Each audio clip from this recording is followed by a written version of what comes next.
Hallo Leute!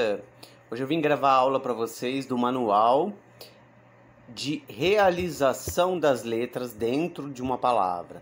Então agora a gente não vai mais falar sobre nome de letra, a gente vai falar sobre o som que as letras têm dentro de uma palavra. Tudo bem? A primeira coisa que eu tenho para falar para vocês é que esse manual, essa tabela, ela deve servir como um manual de consulta. Então a gente pode ler, estudar ele uma, duas vezes, mas não focar em decorar, em memorizar, isso é bobagem, tá? A ideia é que vocês consultem esse manual na medida que vocês têm dúvida. É assim que a gente pode otimizar os nossos estudos no alemão. Alles klar? Então vamos começar. Bom, a letra V do alemão, que é o nosso V, ele vai ter um som de F, né? Dentro de uma palavra, quando essa palavra tiver uma origem do próprio alemão, uma origem germânica. Então, por exemplo, Vogel. Vogel, V-O-G-E-L. Vogel, é um som de F, tudo bem? Quando a palavra tiver uma origem estrangeira, por exemplo, latina, então a gente vai pronunciar o som dessa palavra dentro dessa língua da onde essa palavra está vindo. Então, por exemplo, aktivieren é o exemplo que vocês têm na tabela. Aí vai virar um som de V mesmo, o nosso V. Aktivieren. Alles klar? Legal. Então, outro exemplo de uma palavra que tem origem germânica. Vielleicht, talvez. Vielleicht. É um som de F. Mas a gente também tem a palavra das Video. Video. Vai ter um som de V porque essa palavra tem uma outra origem. Tá bom? Então a gente pode falar de outros exemplos que vocês têm aí, como o viel e o voll. E também as palavras Wagen e Wilhelm. E aí a gente começa a entrar na diferença entre o V do alemão, o V, e o W do português, que chama V em alemão. Wagen, Wilhelm. Então o W no alemão, o V deles, vai ter esse som de V nosso, né? Então, por exemplo, weil. Weil também tem um som de V. Alles klar? Bom, seguindo. O som do J no alemão vai ter o som de I dentro de uma palavra. Então, por exemplo, jagen, jeder, jede, jedem, né? E todas as outras formas declinadas. Então, o J ele vai ter som de I. Aí a gente tem os sons de R.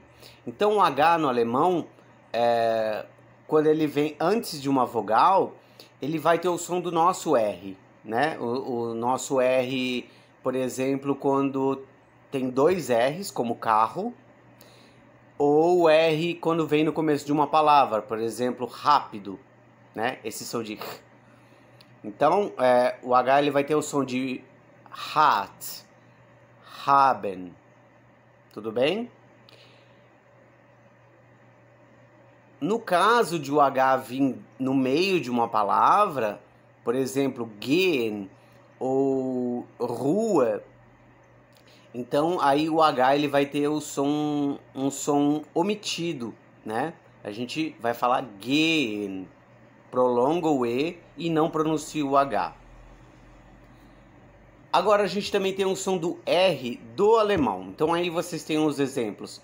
Reden, Kreis, Geschirr, Deutscher, Figur. Então a gente percebe que o R do alemão dentro de uma palavra pode ter vários sons, né? Então Reden é R, Kreis também, né? Mas o Geschirr também tem esse som de gagarejo, né? O R. Mas quando ele está no final de uma sílaba ou de uma palavra, ele vai abrir um som de A.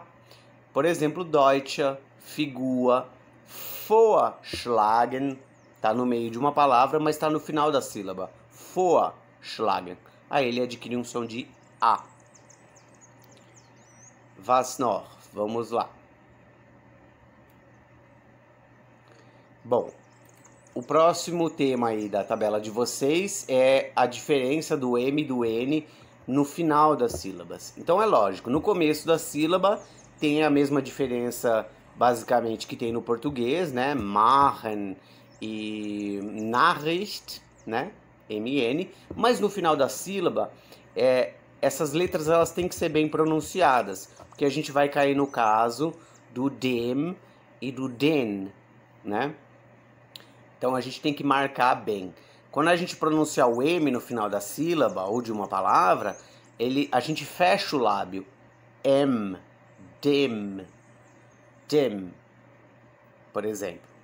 No caso do N, a gente coloca a ponta da língua ali antes do céu da boca, né? Então vai ficar den, N, N.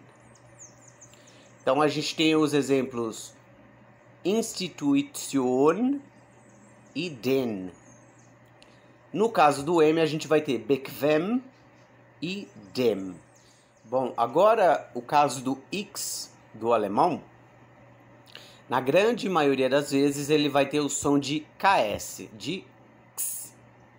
X. A gente também tem esse som para o X no português, em algumas palavras, por exemplo, como complexo, né? X, complexo. Então, em alemão, a gente vai pronunciar flexível, executiv, complex e explosivo. Bom, aí a gente chega nos exemplos das letras umlaut. Então, a gente tem A umlaut, E, O umlaut, Ö e U umlaut, Ü. Então, para o primeiro caso, vocês têm os exemplos aí na tabela. Ärztin é o feminino de médico, né? Então, a médica é Ärztin. O plural de médico, Ärzte. O plural de maçã, Äpfel. Olha como é importante a gente se dar conta desses sons. Porque Apfel é uma maçã. O plural é Äpfel. Então, é a única letra que muda e é o único som que muda na palavra e vai fazer a diferença entre o singular e o plural. Apfel, Äpfel. Só que o que acontece? Quando a gente tem a junção do E com o U, o som vai mudar. O som vai virar OI. Então, vocês têm o exemplo aí do plural de erva, né? Então, ervas, Kräuter. A gente poderia também falar do exemplo de Baum, der Baum, ou árvore, digamos assim. E o plural vai virar Bäume, Bäume. Então o E com o U vai virar OI. No caso do O umlaut, como a gente já viu, a gente vai fazer a boca em U e vai pronunciar E. Então a gente tem Österreich, Ökonomie. No caso do umlaut, a gente vai fazer a boca do U e vai pronunciar I. Ü. Então a gente tem o über. Hinzufügen. Adicionar. Hinzufügen.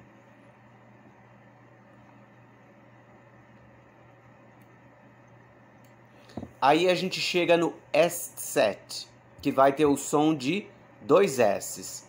Em contraposição ao S do alemão, que pode ter o som de Z, o nosso Z do português, Z, ou o som de SH do português, sh.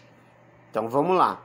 No caso do S7, a gente tem os exemplos, o exemplo beißen, beißen, süß, heißen, né? Um som de S. Agora, no caso do S do alemão, quando ele vem antes de uma vogal, ele vai ter o som de Z do português. Analysieren, sagen, sehen, sollten. Tá certo? Então, para complementar, a gente tem também o som do S quando ele vem antes de T ou P, que aí ele vai ter o som de sh. Então, por exemplo, studieren ou sprechen, né? Agora, quando a gente tem o caso da formação de palavras do alemão, muitas vezes quando eles juntam duas palavras, eles separam por um S. E aí pode ter um som de S mesmo, né? No caso aí que eu tô passando para vocês é Gesundheitsexperten. Gesundheitsexperten. Gesundheit, saúde, e Experten, né? Então, Gesundheitsexperten, nesse caso, o S vai ter som de S mesmo, né? Alguém que é muito entendido na área da saúde. No caso do G, o G do alemão, em geral, ele tem o som de G, né? A maioria das palavras do alemão tem origem germânica, né? Então, ele vai ter esse som de G mesmo, né? Então, gehen, ir. O passado, particípio passado, ou em alemão, Partizip 2, de gehen é gegangen. Então tem 3 realizações aí para vocês praticarem, né? Gegangen. Ou então, como no exemplo que a gente tem aqui, wie geht's? Som de G. Mas a gente já comentou sobre isso, então no caso das palavras que são importadas de outras línguas para o alemão, a tendência da cultura alemã é importar a pronúncia também. Então, a gente tem o caso de Etage, que significa andar, die Etage, que é importada do francês e vai manter a pronúncia do francês de j nesse caso, Etage. Mas essa é a diferença, né? Quando uma palavra vem de outra língua e quando ela tem origem do próprio alemão e tudo mais. Aí a gente tem outros encontros de vogais. No caso do E e do I, quando a gente tem essa junção, a pronúncia vai virar I, né? Olha que loucura. Schneiden. Das Ei, o ovo, Ei. E quando a gente tem o E mais U, a pronúncia vai virar OI. Então a gente tem Bedeutung, Euro, Europa, Europa. Então vai virar um som de OI. No caso do CH, a pronúncia é... Então, assim, a dica que eu dou para vocês é praticar esse som aqui primeiro, antes de mais nada.